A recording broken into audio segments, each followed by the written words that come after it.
Did you know a Norse god's marriage collapsed because of seagulls? When Skadi arrived at Asgard demanding justice for her slain father, the gods offered her a husband, but with a twist. She had to choose him by his feet alone.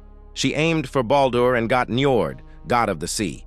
At first fine, but Skadi hated the sound of crashing waves and screaming gulls. Njord couldn't stand the eerie silence of her mountain home, so they split. Not over war, not over fate, over noise complaints. The gods wrote it down like it was completely normal.